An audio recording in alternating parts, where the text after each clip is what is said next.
RFM Midi. RFM Midi. Mesdames, Messieurs, bonjour, il est midi partout au Sénégal, l'heure du grand journal de la RFM. Bienvenue dans cette principale édition de la mi-journée. À la une de l'actualité, pas de nouvelles sur une pirogue et une quarantaine de candidats à l'émigration. Vous entendrez le témoignage du père de l'un des passagers. Levée de l'immunité parlementaire des députés Salimata Diop, Dieng et Moustapha Diop. Les commissions ad hoc chargées de statuer sur les demandes mises en place ce matin à l'Assemblée nationale. Notre dossier du jour sur la liberté de la presse après l'arrêté du ministre chargé de la communication notifiant aux médias non conformes la cessation de leurs activités. Plusieurs de ces médias ont saisi la Cour suprême ou vont saisir la Cour suprême. Et puis vous entendrez les points de vue du Parti de l'indépendance et du travail et de l'ONG article 19 sur la situation de la presse actuellement. Dans notre rubrique Point de vue, nous débattrons de la liberté d'expression et de la liberté de la presse justement. Sont-elles menacées au Sénégal? Réponse avec nos deux intervenants du jour à la fin de cette édition mise en onde par Abdoulaye Diop.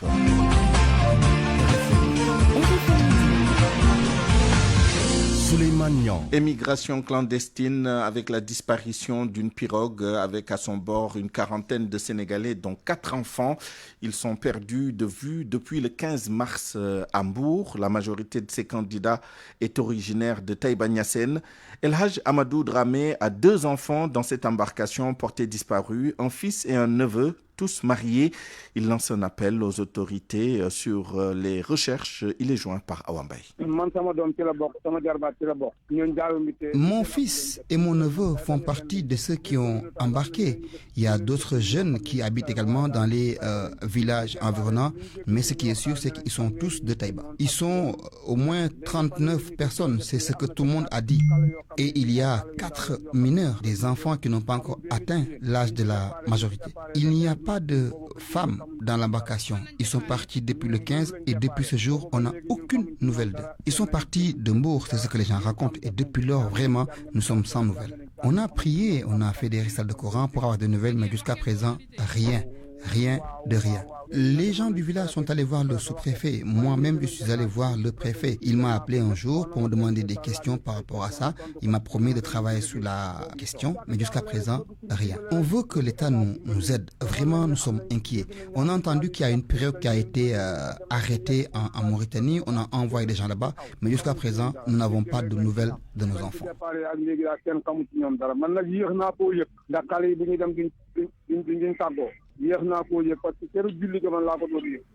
Venons-en maintenant à l'affaire du jeune Malik Diop, du nom de ce jeune Sénégalais capturé par les forces ukrainiennes à la frontière entre l'Ukraine, en tout cas sur le front, entre l'Ukraine et la Russie.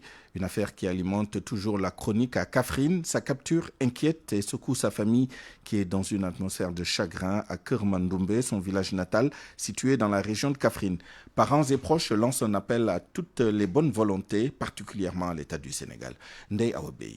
C'est toujours les mois à Kermandoumbe, village situé dans la commune de Salé-Escale, département Koungheul. Dans cette localité, la maman de Malik Diop, jeune étudiant sénégalais de 25 ans, en 2e année dans une université en Russie, capturé par des soldats ukrainiens, se dit très préoccupée. Depuis la mise en ligne de la vidéo de son fils, il n'y a pas encore de contact entre la famille et les autorités. C'est pourquoi elle sollicite l'État du Sénégal pour sauver son fils.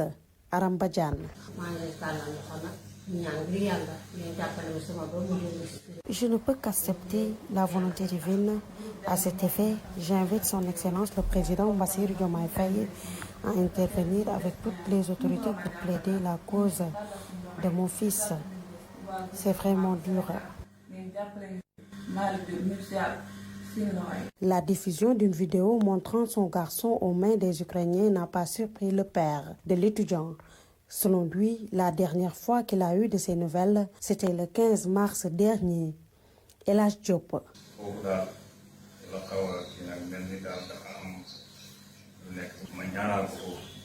C'était notre dernier entretien téléphonique Après, j'ai tenté de le joindre en vain. C'est là que j'ai réellement commencé à avoir un mauvais pressentiment.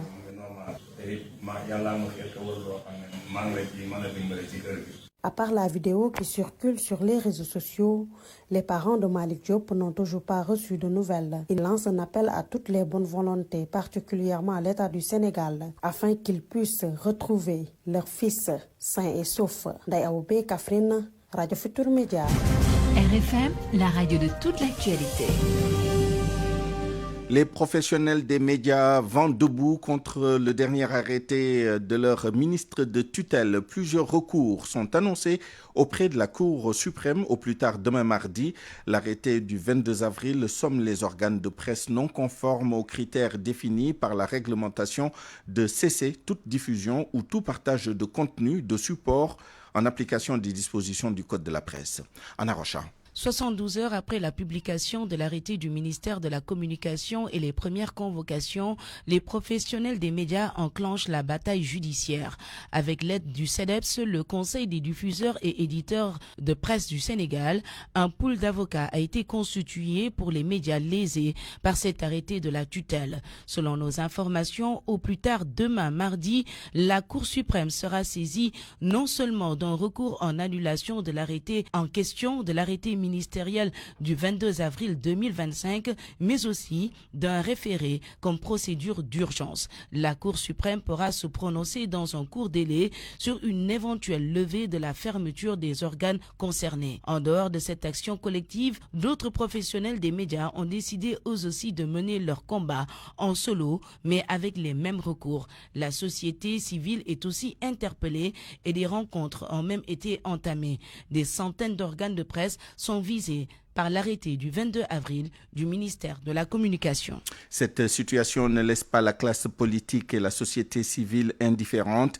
Article 19 et le PIT ont réagi durant le week-end à cette situation. Mohamed Ali Mouba. Dans un contexte marqué par la fermeture récente de plusieurs organes de presse, le PIT exprime sa profonde préoccupation face à ce qu'il qualifie de relents autoritaires qui menacent les acquis démocratiques de notre pays. Sambassi, le président du PIT. Une sorte de propension à éliminer toutes les voix dissonantes. Comme si le fait de ne pas entendre ce qui est pensé par d'autres pouvait faire que ces autres-là cessent de penser. Si la fermeture à la critique, le refus d'un avis contraire pouvait en fait façonner la réalité et faire de sorte qu'elle soit telle que nous la voulons. Alors c'est évidemment un recul et il n'est pas souhaitable que notre pays s'enfonce davantage dans cette trajectoire parce que nulle part au monde elle n'a donné du bon. Le PIT rappelle que la presse sénégalaise a toujours joué un rôle central dans l'enracinement de la démocratie en favorisant le débat public. Le parti met en garde contre toute tentative de musellement de la presse, estimant que ces restrictions constituent une menace grave pour la stabilité politique et la cohésion sociale. Il demande à tout le monde de s'engager. C'est une solution de bon sens que celle consistant à réunir tous les acteurs, à réfléchir avec eux sur la situation telle qu'elle se donne à voir, à essayer de corriger les insuffisances et les lacunes, car il y en a très certainement, essayer de conforter les points forts. L'alerte du PIT trouve un écho au niveau international. L'Organisation de défense des libertés, article 19, s'est dite vivement préoccupée par la dégradation de l'espace médiatique sénégalais. Alfred Boulakadi, directeur de article 19. Nous avons pris connaissance de cette décision ministérielle et nous sommes très préoccupés. Comprenons l'urgence de mener des réformes dans le secteur des médias et nous partageons ces points de vue-là. En même temps, nous trouvons que les mesures mises en place par l'arrêté concerné très sévères. Nous pensons par exemple aux millions d'auditeurs des radios, des télévisions, des médias en ligne qui seraient concernés par ces mesures-là et qui se verraient privés par leurs canaux d'information. Donc c'est le droit à l'information lui-même qui devrait être préservé. Le droit des citoyens à être informés doit être strictement protégé, insiste Alfred Boulakadi, qui exhorte le gouvernement à privilégier le dialogue et à lever les mesures répressives visant les médias. Alors que le Sénégal a longtemps été cité comme un modèle de pluralisme en Afrique, ces récents développements font craindre un recul démocratique. Le PIT, comme plusieurs voix issues de la société civile, appelle à la mobilisation pour défendre les libertés fondamentales, conditions sine qua non du vivre ensemble et du progrès démocratique. Parlons maintenant des poursuites contre d'anciens ministres du régime de Macky Sall. L'Assemblée nationale a constitué ce matin les commissions ad hoc chargées de statuer sur la demande de levée de l'immunité parlementaire des députés Moustapha Diop et Salimata Diop-Dieng. Les membres des commissions vont se réunir pour constituer leur bureau avant de programmer une plénière. Mohamed Aïb Dafé, président du groupe parlementaire PASTEF, au micro de Boubacar Dieng. Les députés sont couverts par l'immunité parlementaire dès la proclamation des résultats définitifs par le Conseil constitutionnel. Pour poursuivre un député en session, quand on est en session, il faut obligatoirement l'autorisation de l'Assemblée nationale. Quand on est hors session, c'est le bureau qui donne son autorisation. Et puisqu'on est en session, donc l'Assemblée nationale doit donner son autorisation pour la poursuite des députés. Et vous savez que nos collègues Moustapha Diop, Salimata Diop ont été cités dans des affaires et la justice a demandé la levée de leur immunité parlementaire. C'est pourquoi, conformément au règlement intérieur, à l'article 34, chaque affaire et pour chaque député, il a été mis en place une commission ad hoc qui doit statuer et livrer des conclusions pour la levée de leur immunité parlementaire. Donc pour répondre à la demande de la justice sur la levée de leur immunité parlementaire. Donc les commissions ad hoc viennent d'être constituées.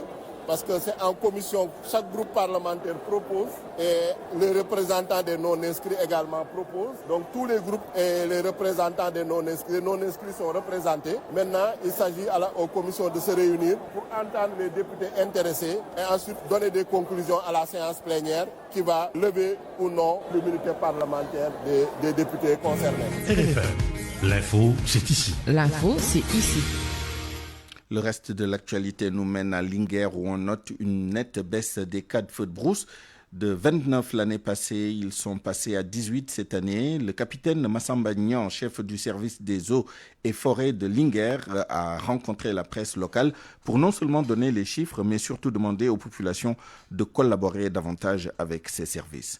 Baye Hassan Diaw. Les feux de brousse en baisse cette année dans le département de Linguère, selon capitaine Massamba Niang, chef du service des eaux et forêts et chasses de Linguère. Les feux de brousse sont en baisse. L'année passée, on était à plus de 1700 hectares de brûlés pour 29 cas. Alors que cette année, on est à 18 cas pour 1350 hectares de brûlés. Un résultat acquis grâce à plusieurs efforts consentis au niveau local et central, affirme-t-il. Cela s'explique d'abord par la mise à disposition de moyens, l'entretien de ces moyens, l'effectivité de ces moyens, mais aussi l'intervention par l'ouverture de l'entretien de pare-feu et la dotation de carburant. Ce qui fait que nous intervenons rapidement et nous parvenons à éteindre les feux. À part 3 cas de feu, un à Mbeleché où il y avait 475 hectares au niveau de la parcelle de Azilagom, un feu au niveau de Labgar de 200 hectares et un autre feu dans le ranch où il y avait 362 hectares. Nous pouvons dire que nous n'avons que des petits cas, 3, 10, 15 hectares. Ça peut paraître beaucoup, mais il faut dire que par exemple, tout ce qui a brûlé au niveau de ranch de Doli fait moins 0,5%. Toutefois, capitaine Massamba Niang invite la population à dénoncer toute personne impliquée dans ces feux de brousse. Des séances de sensibilisation et de conscientisation des populations, surtout des transhumants. Mais aussi, il faut une collaboration entre nous d'abord et les communes concernées pour dénoncer ceux qui mettent le feu. Moi, je pense que si on arrive à cela, on pourra avoir des résultats plus probables. L'autre aspect, c'est de continuer l'ouverture de l'entretien des parcs, pas seulement dans le ranch, mais dans toutes les zones jugées névralgiques. Le ranch Djibo Leitika de Doli, qui couvre une superficie de 87 500 hectares, reste la zone la plus exposée et mérite plus de surveillance. Baye Hassan Diaw, Linguère, Radio Futur Média. Après les feux de brousse à Linguère, les premières pluies à Kédougou, le département de Salémata a reçu la plus grande quantité, estimée à 33 mm. Même si ce ne sont pas des pluies importantes, la vigilance est de mise du côté des producteurs qui s'affairent déjà autour des préparatifs pré-hivernaux ou des préparatifs pré-hivernaux. Ibrahima Diabakhate. Les premières pluies sont tombées dans la région de Kédougou avec un maximum de 33 mm recueillis au poste pluviométrique de Salémata et une importante quantité d'eau partout ailleurs au niveau des postes de Dakatili et de Etchelo. Dans le département de Kédougou, 20 mm ont été enregistrés à Bandafassi, 15,6 mm à la station de Kédougou et 12,9 mm au poste pluviométrique de Fongolimbi. Dans le département de Saraya, seule la commune de Madina Bafé qui a enregistré d'importantes pluies. À en croire un prévisionniste que nous avons joint au téléphone, ces remontées de pluie en provenance de la Guinée sont du fait de la présence de moussons qui a arrosé cette partie du sud-est du pays. Même si ces quantités de pluie recueillies hier ne sont pas utiles pour annoncer le début de l'hivernage, il reste toutefois que la vigilance est de mise du côté des producteurs qui s'affairent déjà aux activités pré-hivernales. Ibrahima Diabakhati, Kédougou, RFM. Pluviométrie 2025, justement, plus de pluie que d'habitude. Les experts réunis au Forum des prévisions saisonnières Présas 2025 à Bamako ont annoncé une saison des pluies plus humides dans la plupart des pays du Sahel, notamment au Sénégal. Des opportunités à saisir, mais aussi des risques à anticiper, comme les inondations.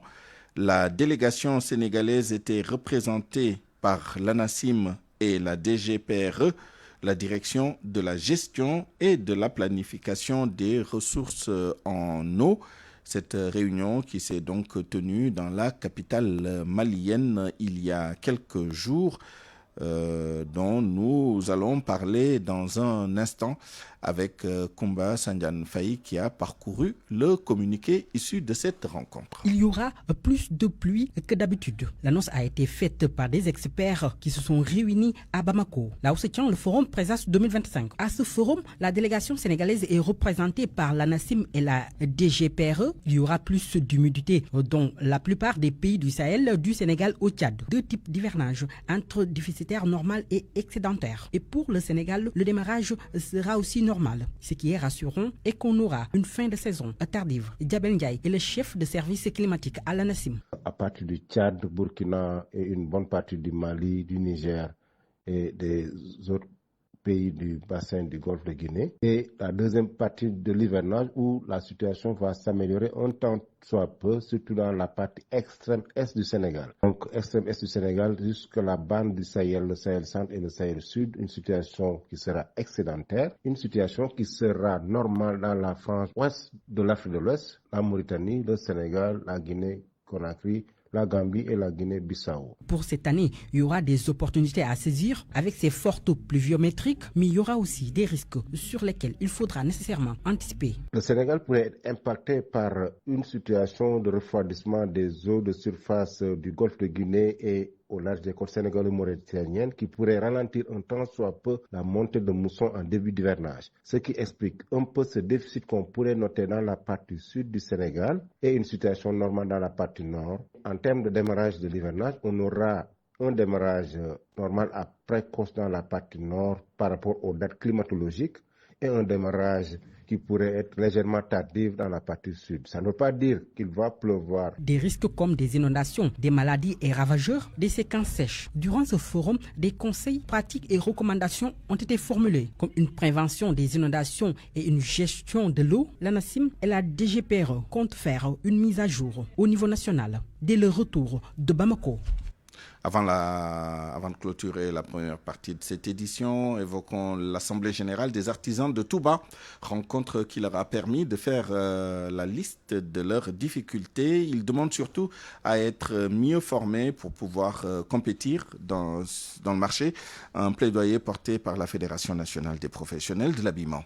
Pabalagui. Nouvellement installé à la tête de la Fédération nationale des professionnels de l'habillement, section Touba, Mor Ramatandiaï ne cache pas sa volonté de booster davantage le secteur qui peine à prendre son envol. Et ce, malgré les efforts consentis. Selon lui, la formalisation et la formation des acteurs restent une priorité.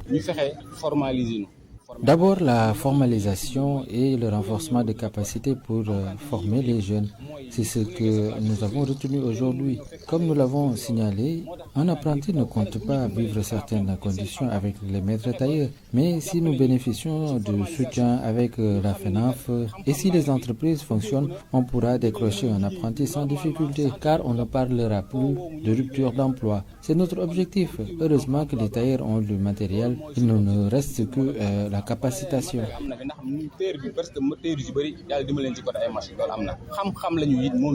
Un objectif qui rejoint la vision de la fédération au niveau national. Modou Diop est le président de la fédération nationale. Notre objectif et notre projet, c'est la formation d'abord. Après la formation, la formalisation. Après la formalisation, on va voir les financements. Soit c'est des financements sonnants comme l'argent ou bien le matériel qu'on doit travailler. La qualité aussi sera de mieux. Oui, surtout. Pour la qualité, il faut une bonne formation. Pour pouvoir compétir. Parce que là, il y a un marché qui est ici. Mamadou Sow, président de la Chambre des métiers de Diourbel, la mairie de Touba, la main dans la main s'engage à soutenir le secteur pour sortir les acteurs de l'ornière et surtout faciliter l'accès au financement en marge d'une assemblée générale. Papa Balagué, Touba, Radio Futur Média. RFM. L'actualité internationale. Le journal international avec vous, Georges Déthié Diop. Bonjour. Bonjour Souleymane. Au Mali, ouverture ce lundi de la phase des consultations nationales sur l'avenir des partis politiques. La relecture de la charte des partis politiques s'est ouverte ce matin au Centre international de conférence de Bamako. Les travaux vont se poursuivre jusqu'à demain. Les légitimités traditionnelles ou religieuses notamment, ainsi que les Maliens établis à l'extérieur sont invités à formuler des propositions pour réduire le nombre de partis politiques et encadrer leur financement, mais la classe politique dénonce depuis plusieurs semaines une mise en scène destinée à les faire disparaître. Terrorisme au Sahel, l'armée nigérienne paie encore un lourd tribut. 12 militaires tués dans une embuscade au nord de Sakora, dans la région de Tillabéri. Une annonce hier de l'armée à travers un bulletin d'information diffusé sur Télé Sahel. L'attaque a été dirigée vendredi contre une unité engagée dans l'opération Al-Mahawa. Boubacar Dieng. Selon l'état-major des forces armées nigériennes, les assaillants dissimulés parmi les campements civils ont lancé une offensive surprise contre la patrouille. Le communiqué de l'état-major précise que face à cette agression perfide, la patrouille a riposté avec bravoure jusqu'à l'arrivée des renforts terrestres et aériens, contraignant l'ennemi à rompre le contact et à prendre la fuite en direction du nord. À la suite de l'attaque, une vaste opération de poursuite a été déclenchée, mobilisant d'importants moyens aériens et terrestres pour traquer les assaillants. Hélas, lors de ces combats acharnés, 12 de nos valeureux soldats ont consenti le sacrifice suprême en défendant la nation, l'honneur et la liberté, a déploré l'armée nigérienne. Les autorités ont exprimé leurs condoléances aux familles des victimes et ont salué le courage, le professionnalisme et la détermination exemplaire des forces de défense et de sécurité qui continuent d'accomplir leur mission avec honneur, discipline et patriotisme face à un ennemi sans foi ni loi. Au cours de l'opération de ratissage, 2 individus suspectés d'avoir participé à l'attaque ont été arrêtés alors qu'ils tentaient de se cacher sur une hauteur. Ils ont été remis aux autorités compétentes pour des investigations approfondies. En Namibie, un ministre limogé pour une affaire de meurtre, Marc Albert Ngari, fait l'objet d'une enquête pour de multiples chefs d'accusation, notamment d'enlèvement, de viol et d'agression. Il a été arrêté samedi après avoir prétendument tenté de soudoyer la victime pour qu'elle retire sa plainte selon la police. Marc Albert Ngara, qui a nié tout acte répréhensible, devrait comparaître devant le tribunal dans les prochaines heures. Et puis, plusieurs dizaines de migrants secourus en Méditerranée centrale. C'est ce qu'a fait savoir ce matin l'Organisation internationale des migrations. Plus de détails avec Seydou Nourouba. Lors d'une première intervention, 59 migrants, dont une femme et 10 mineurs, ont été secourus à bord d'un bateau blanc en fibre de verre surchargé. Aucune des personnes secourues n'a porté de gilet de sauvetage. Précision de l'ONG, ajoutant qu'à la fin de l'évaluation, le pilote masqué de l'embarcation a quitté la zone à grande vitesse. Un second sauvetage a eu lieu en fin de journée, samedi. Il avait impliqué 67 personnes entassées sur un bateau en bois menaçant de chavirer dans la zone de recherche et de sauvetage maltaise alors que l'océan Viking se dirigeait vers le nord de l'Italie. Le port sûr de Marina di Carrara avait été désigné pour l'accueil des rescapés par les autorités italiennes. Là encore, aucun passager ne disposait de gilet de sauvetage. Souleymane, on termine avec la succession du pape François, le conclave qui va élire le nouveau souverain pontife convoqué le 7 mai. C'est ce qu'a indiqué ce lundi le Vatican, où étaient réunis les cardinaux pour la première fois depuis les funérailles du pape François. Merci Georges Détié-Diop. Parole aux auditeurs. L'actualité, qu'en pensez-vous? Moi, je pense que vous devez. Réagissez dans nos éditions d'information sur l'actualité. Bonjour. Du lundi au vendredi, vous avez la parole sur RFM. Dans notre rubrique Point de vue, nous débattrons de la liberté d'expression et de la liberté de la presse à la lumière des derniers développements dans ce domaine, notamment cet arrêté du ministre en charge de la communication qui demande aux médias non conformes de cesser toute diffusion et tout partage de contenu et de support. Sont-elles menacées au Sénégal la liberté d'expression et la liberté de la presse? Réponse avec nos deux intervenants du jour. Madame Mandiaye, journaliste, analyste politique, et Pape Amadou Fall, directeur de publication du journal La Gazette. RFM Sport. L'actualité des sports avec vous, Malal Junior Diagne. Bonjour. Bonjour, Souleymane. BAL, après la défaite face à Creole Star, l'AS Ville de Dakar doit corriger les bases de jeu. Les bases de jeu, les bases de son plan de jeu, les bases également de son jeu collectif pour éviter d'autres revers dans cette 5e édition de la BAL ici à Dakar. Après donc une victoire pour l'ouverture, mais également une défaite hier, l'équipe doit jouer demain son 3e match pour cette phase allaise. Ce sera cette fois-ci face à l'équipe donc de Petro Luanda. Comment elle doit aborder cette rencontre? Quelles sont les imperfections à corriger pour rendre une copie parfaite?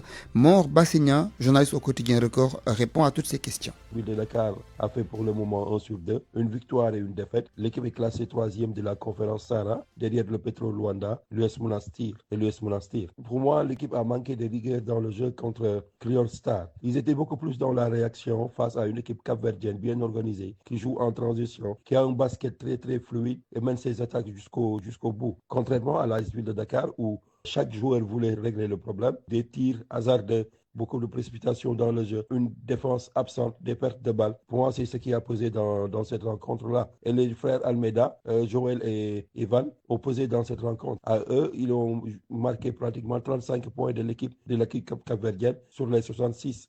Donc, vous voyez l'impact. Au sein de l'AS Ville de Dakar, il n'y avait que William Perry avec ses 23 points et c'était insuffisant pour tirer son épingle du jeu. Moi, je pense bien qu'aujourd'hui, l'équipe de l'AS Ville de Dakar doit être beaucoup plus rigoureuse en défense, gagner les rebonds offensifs, parce qu'on ne peut pas avoir des joueurs comme Ater Majok et ne pas dominer les rebonds offensifs et défensifs. Donc, il faudra mettre des stratégies pour permettre à ce joueur-là d'exprimer son réel potentiel. En attaque, il y a une grande force offensive avec Perry, avec Arona, avec Devin Ike, avec Samba Dalifal, Matar Gueye, entre autres. Donc, il faudra trouver la bonne combinaison pour permettre à ces joueurs-là d'éclore. Donc, prochain match demain à 17h à Dakar Arena, Ville de Dakar contre Petro Luanda. Mais avant, on aura la rencontre Creole Star contre US Monastir. Football, Ligue 1 locale et saison blanche du Real Madrid au menu. Pour finir avec la 21e journée de Ligue 1 sénégalaise, Agel reçoit l'équipe du Casa Sport à Tenguech. À Fatick, Diamono Fatick, Lanterne Rouge joue contre l'équipe de l'AS Pikine. Au classement de la L1 sénégalaise, Diarra fait leader avec 39 points, suivi de l'US Gorée et de Walidan. Toutes les deux comptent 37 points. L'équipe du Real de Madrid, cette fois-ci, file vers une année blanche. Pas de Ligue des Champions, pas de titre de champion d'Espagne, encore moins la Coupe du Roi. Comment expliquer cette déroute de l'équipe madrilène? Qu'est-ce qu'il faudra changer dans l'effectif et dans le comportement pour gagner des titres la saison prochaine? Moustapha Thiam, consultant et entraîneur de formation, répond à ces questions. Cette saison, le Real n'a pas l'effectif approprié pour jouer les grands rôles dans les différentes compétitions dans lesquelles l'équipe est engagée. En défense, il leur faudra chercher des défenseurs de qualité de niveau international pouvant tenir la maison et fermer la boutique pour ne pas prendre de buts. Cette saison, ils prennent beaucoup de buts. Ils ont également un gros problème au milieu de terrain. Ils n'ont pas un numéro 10 capable de structurer, d'organiser et de donner des passes décisives dans le jeu à partir du milieu de terrain vers l'attaque. Ça aussi, c'est un problème qu'il va falloir résoudre rapidement. Au niveau de l'attaque, ils n'ont plus ce joueur comme Benzema, ce finisseur qui était capable de jouer comme 9 de pointe ou 9,5 et finir convenablement les actions. Mbappé, qui est à ce poste, n'est pas un attaquant de pointe. Il est plus dangereux sur les côtés parce qu'il a la vitesse d'exécution, il a la vitesse au niveau de la course. Donc, il va falloir recruter intelligemment au niveau de ces 3 lignes pour reconstruire cette équipe-là, puisque le Real cette année n'a présenté une équipe qui n'a joui que de son nom et de son histoire. Mais man li may wax mooy Real war nañu am ay qualité joueurs yu gën a baax ka qualité joueurs yi ñu am nii seen jafe-jafe yëpp loolu la. La Maison Blanche fait partie des équipes les plus riches du monde, donc il n'y aura pas de souci pour sortir le chéquier et acheter pourquoi pas des joueurs comme Souleymania. Merci Malal Junior. Allez Souleymane, à tout à l'heure. La revue de presse avec Mohamed Ali Mouba. Bonjour. PASTEF effacer et continuer à effacer les opposants. Ce matin encore, la scène politique sénégalaise nous offre un spectacle aussi révélateur qu'inquiétant. Wali, fidèle lieutenant de Boyon, a repris en cœur l'ancienne rengaine de son menteur Ousmane Sonko. Une stratégie d'effacement d'abord des chroniqueurs et ensuite des opposants gênants. Dans un climat où la critique devient apparemment une cible et où la parole se militarise, les journaux du jour décryptent cette nouvelle phase de la lutte pour le contrôle de l'espace public. Wali reprend la partition sans fausse note. Le journal Sourça rapporte ses propos sans attendre. Un pays ne peut pas marcher, dit-il, avec autant de criminels dans la rue. Allusion aux gens de la paire qu'il qualifie ainsi. Et son remède de cheval, c'est réformer la loi de sorte que le parquet puisse les traquer via l'enrichissement illicite et de poursuivre en citant son mentor. C'est Ousmane Sonko qui nous recommande d'effacer ceux parmi les chroniqueurs et journalistes à qui il paie de l'argent pour faire le sale boulot. Immédiatement dit, soutenu en cela par Aïdem Boudj qui agit là dans le cadre de Diomaye président. L'ancien président de la République qui a rendu possible les forfaitures et autres détournements doit lui aussi en répondre selon elle, appuyant en cela la demande de mise en accusation formulée pour haute trahison contre Macky Sall. Vox Populi parle de danse, du scalp de Waly Diouf Bodian et d'Aïda Mbodj. Mais en attendant d'en savoir davantage, le fils de Macky Sall est envoyé aujourd'hui même au parquet financier. L'observateur qui donne l'information pointe les secrets de la convocation d'Amadou Sall, le fils de l'ancien président, les billets de caisse de 10 milliards et le compte NCA de la société Woodrose Investment Ltd. À lire dans l'observateur. À lire aussi dans l'Obs les détails de l'enquête de la brigade des affaires criminelles sur la présumée affaire de corruption qui secoue l'ancien garde des Sceaux ministre de la Justice, le professeur Ismaël Madior Fall. Cher Gay, le DG de la société Titan Technologies Consulting Service, l'accuse en tout cas dans le journal d'avoir voulu le corrompre. À lire les détails en page intérieure. Le journaliste qui semble ne pas être convaincu parle de parfum de règlement de compte, aussi bien avec le professeur Ismaël Madior Fall qu'avec Mansour Faye. Le régime cherche à éteindre la PR pour gouverner sans opposition. Dans Vox Populi, Moussatine alerte les nouvelles autorités. Un État ne s'énerve pas, il ne se venge pas.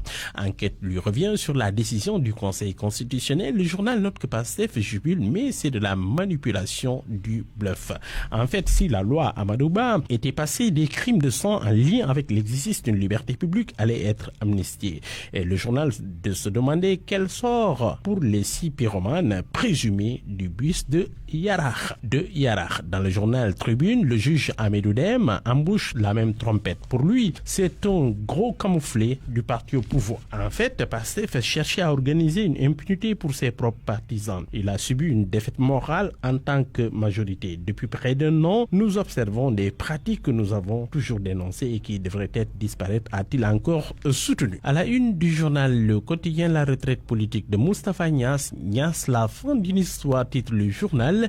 Moustapha cède la tête de l'AFP à Mbaye Dione. Les hommages du parti à Macky Sall, les hommages personnels surtout de Moustapha Niasse à son ami Macky Sall, qui reste, il dit, son neveu, son ami et son confident. Le journal L'Info a donné la parole à Mbaye Dione, le digne successeur qui annonce la couleur. Il dit il y a eu d'innombrables succès sous le guide du président Moustapha Niasse. Il revient maintenant au jeu jeunes le devoir de réinventer pour mieux faire face aux défis.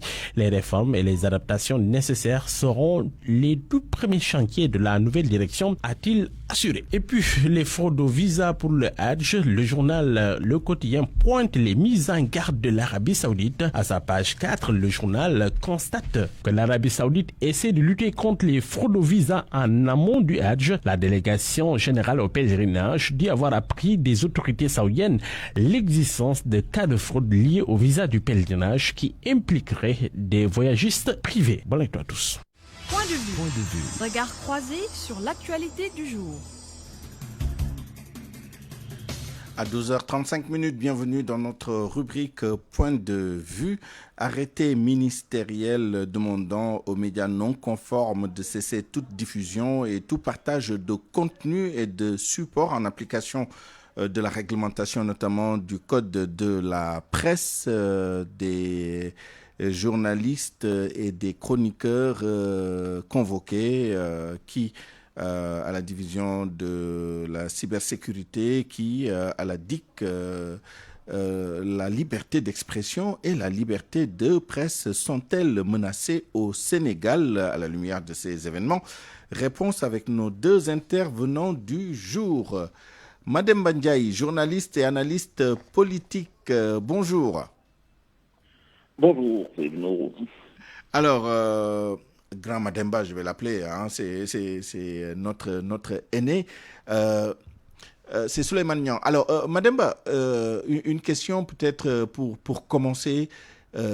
Quelle est l'analyse que vous faites des derniers événements et pour être plus précis de cet arrêté du ministre en charge de la communication qui demande aux médias estampillés non conformes de cesser toute diffusion et tout partage de contenu et de support, et un peu plus tôt des convocations soit de journalistes, soit de chroniqueurs dans les services de police judiciaire et voire devant la justice.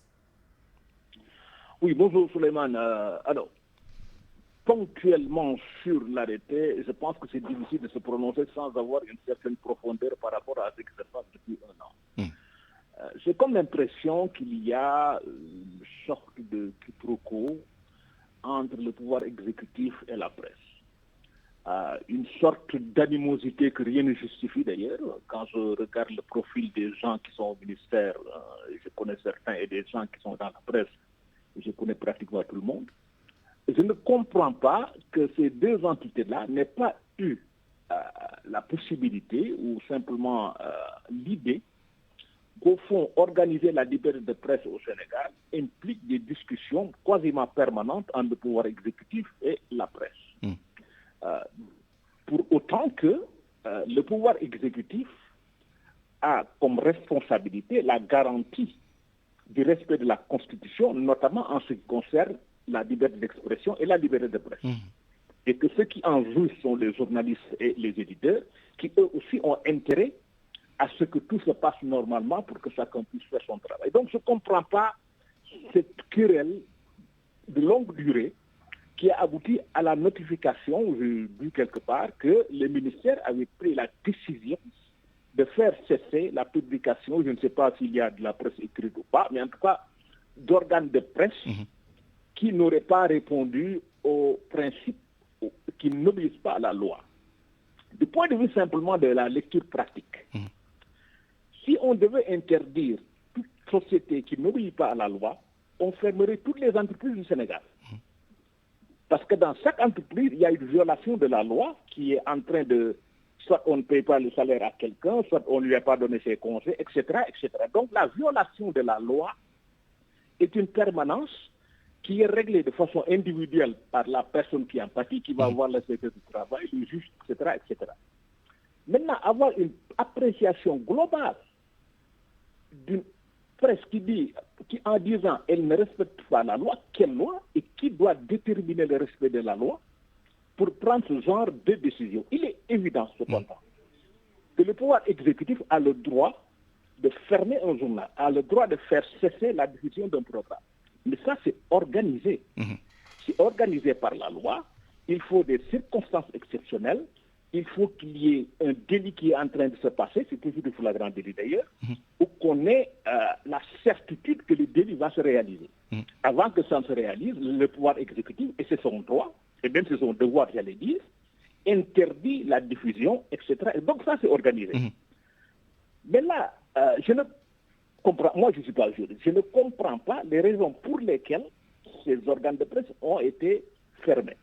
Par contre, et je l'avais dit d'ailleurs au début, le ministère peut parfaitement dire je veux me conformer à la loi en ce qui concerne la gestion des ressources que l'État me confie et que je dois donner à la presse pour les aider.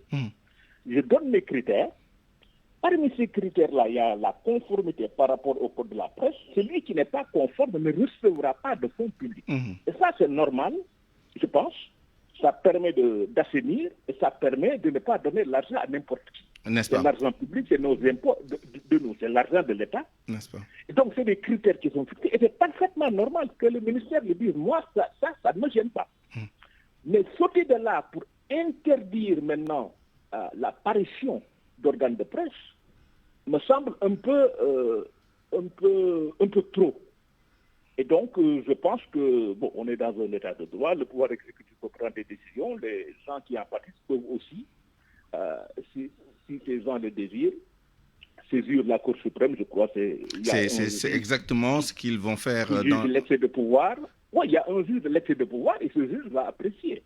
N'est-ce pas? Et je pense que, vous savez aussi dans l'appréciation du juge, ce qui est intéressant, c'est que le juge, il peut même mettre en avant des valeurs supérieures qui ne sont même pas dans la loi. La valeur du droit à l'information, par exemple. Et ça peut permettre justement de dire au ministre, c'est bien ce que vous faites d'essayer d'aider là. Encore que la moralisation de la presse, l'assainissement de la presse devrait être une entreprise commune entre l'État et la presse. Et c'était tout l'esprit justement de la révision de la loi portant communication sociale, ce fameux nouveau code de la presse. Nous sommes également avec Pape Amadou Fall, directeur de publication du journal La Gazette. Pape Amadou Fall, bonjour. Oui, bonjour Suleiman. Vous avez entendu le développement de Mademba Ndiaye. Il y a beaucoup d'aspects dans son intervention. Je m'arrête sur deux points qu'il a soulevés. Au tout début de son développement, il dit tout son étonnement, toute sa surprise, qu'au regard de la qualité des personnes qu'il y a de part et d'autre, du côté de la presse et du côté des pouvoirs publics, qu'il y ait cette mésentente, disons, pour dire le moins.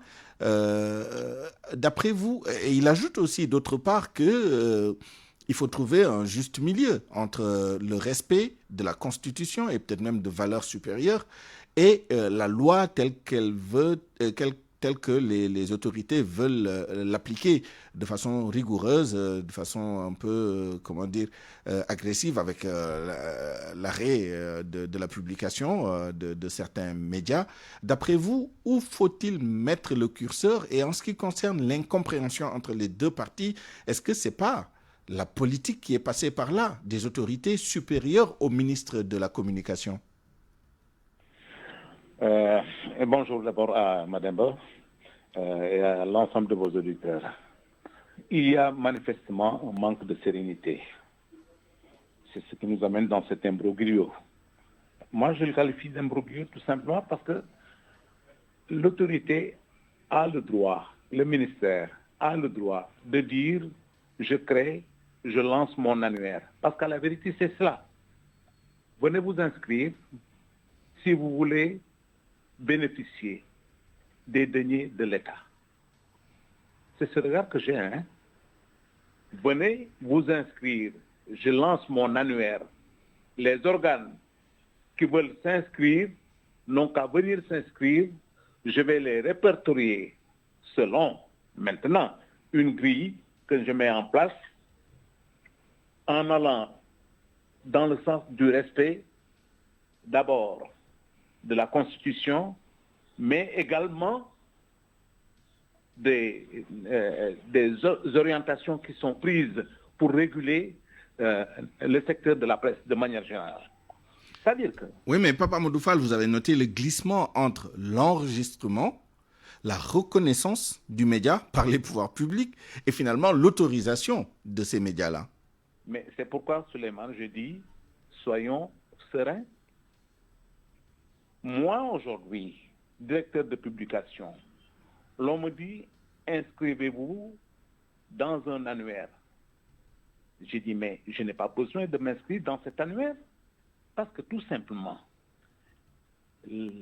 la Constitution me permet de lancer mon organe en respectant les critères que me demande la Constitution du Sénégal. Et je m'arrête là. Les avantages que l'on me demande d'aller chercher, si je n'en ai pas besoin, si j'ai les moyens économiques, financiers, de pouvoir animer mon journal sans aller demander un franc à qui que ce soit, je m'arrête à ça. Si quelqu'un maintenant dit c'est important, je peux gagner 50 millions, 75 millions, 5 millions, 15 millions, c'est un additionnel extrêmement important au plan économique pour moi, donc je vais aller suivre les instructions du ministre pour m'inscrire dans son annuaire. Parce qu'à la vérité, il n'a lancé qu'un annuaire et rien d'autre. C'est pourquoi je pense que par rapport aux dispositions qui sont prises, j'entends beaucoup dire, oui, on va nous fermer. Oui, il y a deux catégories, selon ma lecture. Ceux qui choisissent d'aller dans l'annuaire et qui veulent bénéficier de tous les avantages, et ceux qui disent tout simplement, la Constitution me permet de créer mon organe et je m'en arrête là strictement. Oui, mais la Constitution fixe le principe de la liberté de la presse, mais renvoie à la loi. Or, c'est cette loi dont se prévaut le ministère pour demander la cessation de toute publication et de tout partage de contenu et de support. Et à ce niveau, Souleymane, je dis, quand on veut m'entraîner dans un champ où je refuse d'aller, je convoque la justice, tout simplement. Ceux qui disent aujourd'hui, nous allons saisir la justice pour que justice prévale, je pense qu'ils sont dans le droit. Personne ne peut nous retirer cela.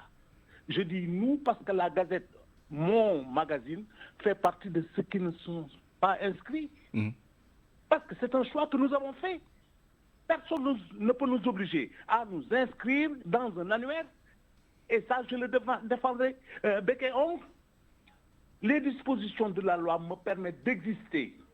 Que le ministre me demande que je ne peux pas exister et que je ne dois pas exister. Je l'attaque devant le tribunal.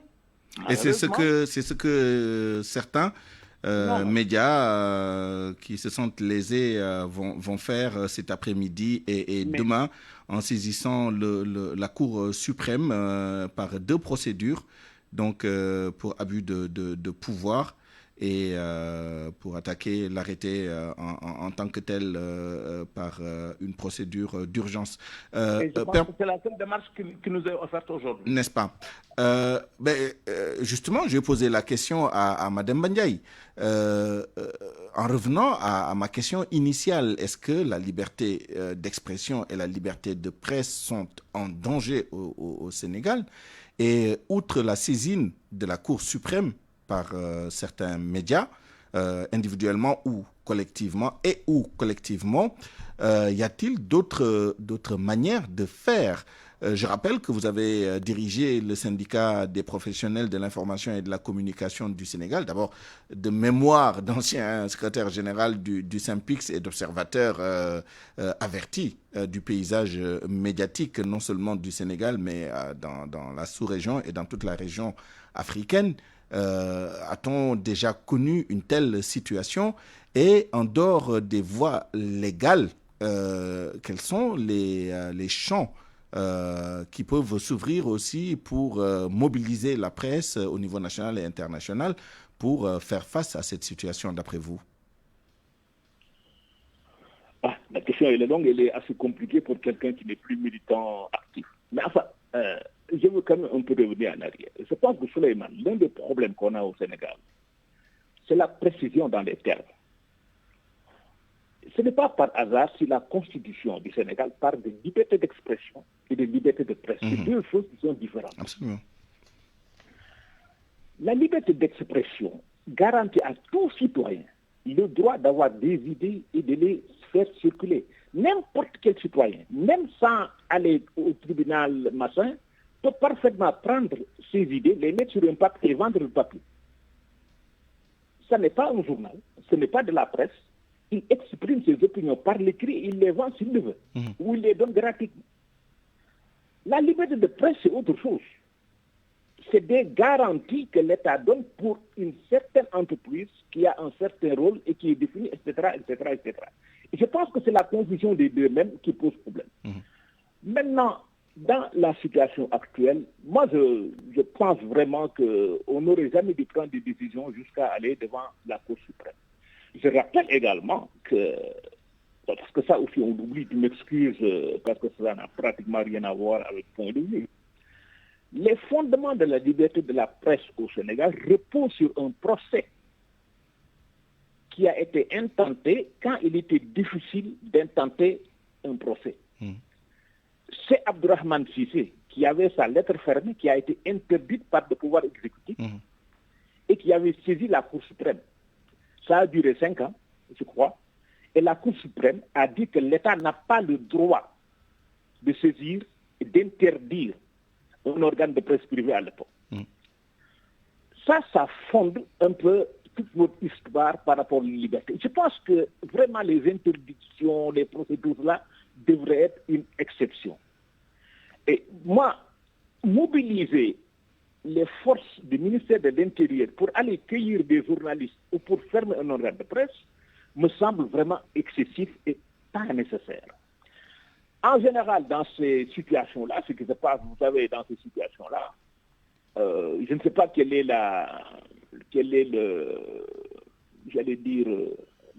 le sentiment du pouvoir exécutif par rapport aux pressions nationales et internationales. En général, dans ces situations-là, c'est le syndicat qui se met en avant, ou le collectif des éditeurs, etc., qui saisit des organes, des organisations internationales, et ces organes internationaux sont assez actifs pour mettre la pression, parler aux diplomates de leur pays, dans leur pays même, de faire un lobbying, etc., etc. Je ne pense pas qu'on ira jusque-là, parce que il me semble que ce problème-là peut être réglé aisément. Je rappelle, parce que je n'en ai pas parlé, qu'il y a eu les assises nationales des médias. Et je pense même qu'il est temps de populariser, de rendre populaire ces conclusions des assises nationales. Parce que manifestement, le code de presse que nous avons est un code déjà obsolète, qui ne peut pas régler les problèmes que nous avons. Je vous donne un exemple très simple. Ce matin, certainement toi, Souleymane, en tout cas moi, je l'ai eu ou Mamadou Fall, on a reçu un PDF d'un journal français. Personne n'a le droit de faire circuler un PDF d'un journal français avant d'en faire un dépôt auprès du procureur. Il y en a même eu plusieurs. Et ça, c'est dans le code de la presse. Donc, ce code déjà, il est dépassé. Fermer des journaux, c'est dépassé. Quand il s'agit des organes de presse, c'est l'organe audiovisuel, c'est l'organe de régulation qui doit faire le travail. Le CNRA, oui. Le CNRA. Bon, là, le ministère a pris une décision. Je pense, franchement, j'espère que la décision sera cassée par le tribunal, parce que la légalité de l'organe de presse, c'est très simple. Il suffit d'avoir fait la déclaration de parution. Quand on a fait la déclaration de parution, on est légal pour sortir les informations que nous voulons. Maintenant, si dans ces informations-là, il y a de l'insulte, de l'injure, etc., le juge peut te condamner et fermer ton journal. La loi s'applique. Merci beaucoup, Madame Ba. Je suis désolé, le temps qui nous est imparti est épuisé, mais nous poursuivrons ce débat en Wolof tout à l'heure et je vous promets, Papa Mamadou Fall, qu'on vous donnera un peu plus de temps pour développer vos idées. Merci à tous les deux et à tout à l'heure. À 12h54, c'est la fin de cette édition que je vous remercie d'avoir suivi. Merci à toute l'équipe qui l'a préparée et réalisée. Babacar Fall à la direction de la rédaction, chef d'édition Awambaye, assisté par Mamas Toukan à la mise en onde, Abdoulaye Diop à la production, Abdou Cham Et à 13h, vous avez rendez-vous avec El Hadj Thierno Seydou Nourou Ba pour le grand journal en Wolof. D'ici là, excellente suite des programmes sur la RFM. Au revoir.